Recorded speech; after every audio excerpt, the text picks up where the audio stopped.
Marcus Smart got into it. He was going off on the team, and Jaylen Brown stepped up and told him to calm down. We all a team. Let's come together, et cetera, et cetera. And they ultimately got into it. It was really about Marcus Smart and Jaylen Brown to some degree getting into a heated discussion. Jaylen Brown more so trying to calm him down, and Marcus Smart going the hell off.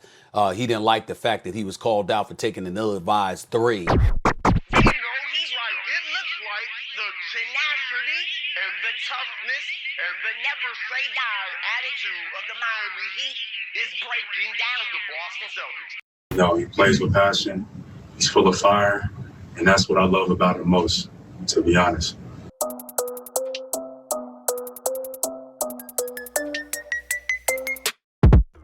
All right, don't go crazy on me here, Celtic fans. I'm not here to say, oh man, you gotta trade Marcus Smart.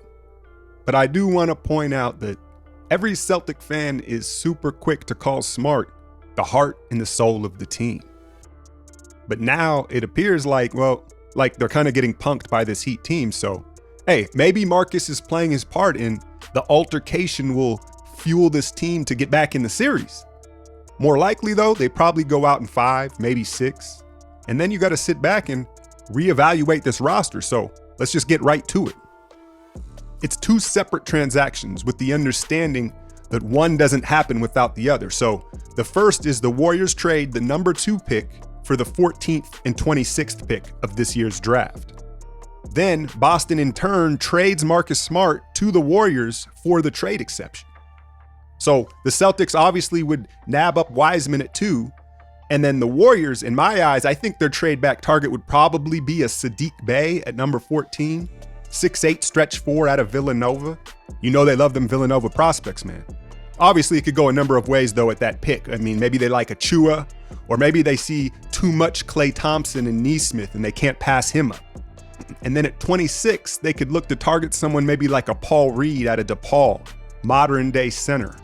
Or maybe even Tyrell Terry slides that far. If you're interested in him, go check my breakdown on him right here. So, why do the Celtics do it? Size, right? A true center. He can platoon with Tice until he's fully ready, and then eventually it pushes Daniel Tice to his more natural role as a backup 4-5. And that's no shot at Tice. He's been tremendous, but there are limitations. Number 2, you hand the keys fully to Jason Tatum. Now, I say that because he's the best player, but I think we all can kind of see that it's Jaylen Brown who's going to eventually be the leader of this team if he isn't already.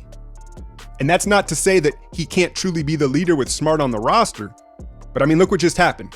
I think Smart is still the strongest personality in that locker room, and sometimes you may have to get rid of that to fully give your young players the keys, if you will.